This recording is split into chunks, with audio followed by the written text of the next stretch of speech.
बहुत पहले जवाब सुन ले बाने देख ले नहीं खुदा पियर सब चीज मारा गमछी के रंग नीला बा आज तक बात समझ में ना आई 33 कोटि देवता होले केकरा पूजी केकरा आखिर 33 कोटि क्या है कोटि मतलब संख्या माने प्रकार यानी हिंदू सनातन धर्म में रवि मुखिया पंचायत हेसर से मुखिया जी की तरफ से 200 रुपया का प्यार दिला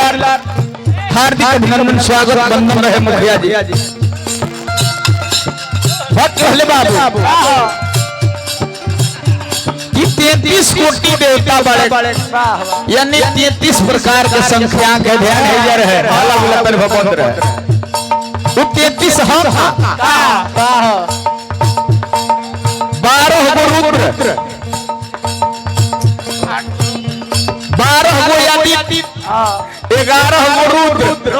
8 गो वसु और 2 गो अश्विनी कुमार ये 33 प्रकार के हिंदू सनातन धर्म में देवता होला। सही बात कहले बाबा सुन ले बानी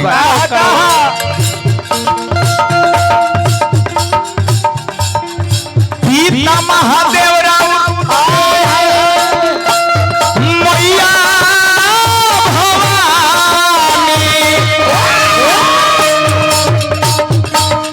पवित्र जैसे गंगा के पानी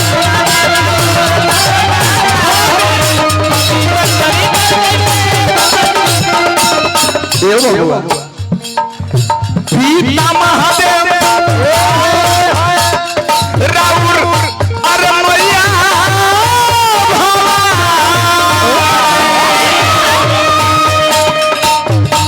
शरीर पवित्र जैसे गंगा के पानी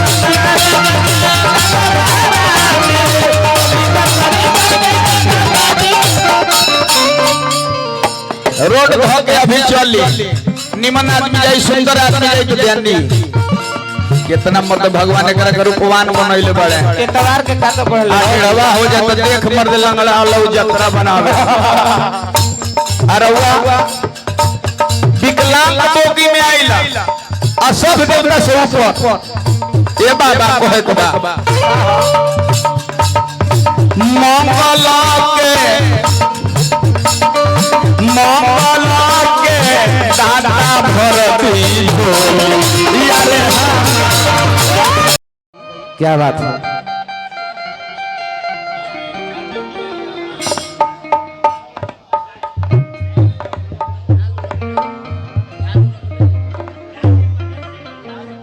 देवी माई से एक भक्त कहता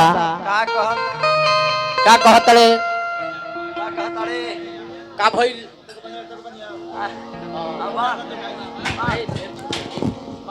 माई से भक्त कहता तनी धरत करके हाथवा में तनी ले ली मालावा हाय मोमबत्ती रंजन भैया माई से भक्त कहता का कहता रे दुनिया के गाछो मैया लागल ही लोरावा की झूमी झूमी तसात बहिनी गावल गीतिया की झूलता झूलता मैया के लागल पिया सिया की बूंद तो हमारा पनिया पिलाई दकी किया गेला किया रधेला मालिन बिटियावा की बूंदा तो हमारा पनिया पिलाई दकी चला तो तनी फूल रख तनी माई तनी चौखट लांग जा वाह वाह क्या बात है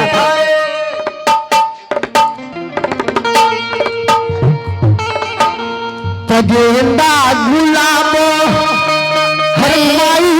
कर मनवाल भवई है गेंदा गुलाब की माई कर मनवाल भवई है कि माई कर मनवाल भवई है मैया का ले लो भइलुता चमेली ओ रहनवा देला हे मैया काहे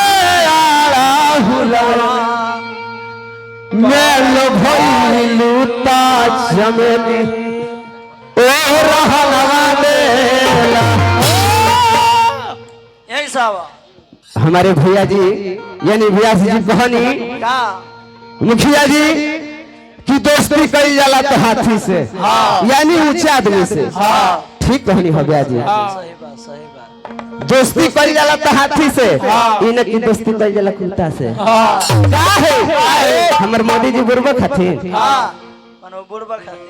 बॉर्डर पर मुखिया जी ध्यान दिया जाए जो हमारे बॉर्डर पर देश के सुरक्षा के लिए संजय भैया हमारे जो कुत्ता को वहाँ बॉर्डर पर जो लगाया गया है क्या ये गलती है धरती पर कुछ होने से पहले कुत्ता बता देता है क्या धरती पे क्या होने वाला दोस्ती तो जगह की बात ठीक होनी है भैया जी मैं से कह के भगा तो मैया है काला फूला लो भाई लचगेली ओ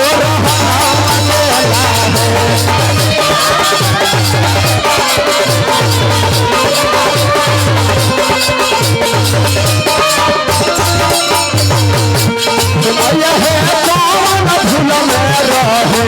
लो भाई लचगेली ओ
आइए हमारे स्त्री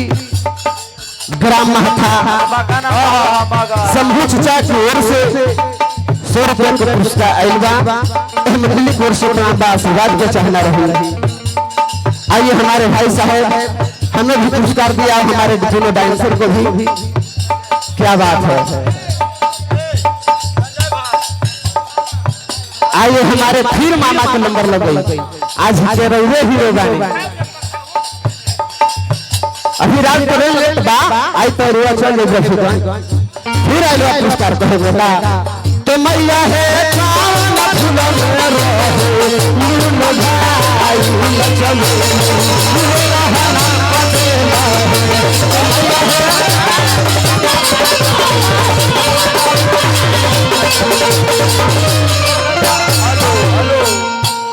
ऐसे तेरे बुरे लगा दम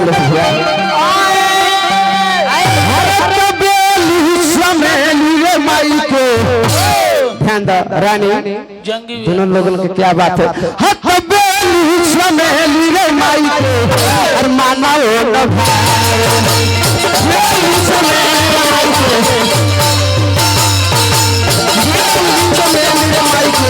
माना वो न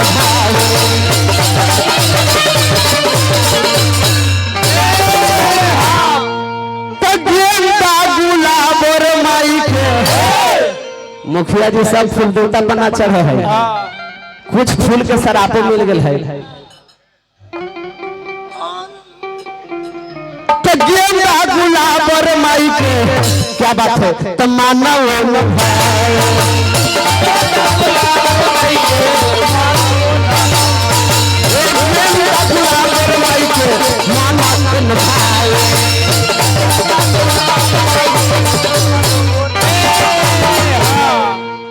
तैयार फूल के कछिया माई के मनवा भावई है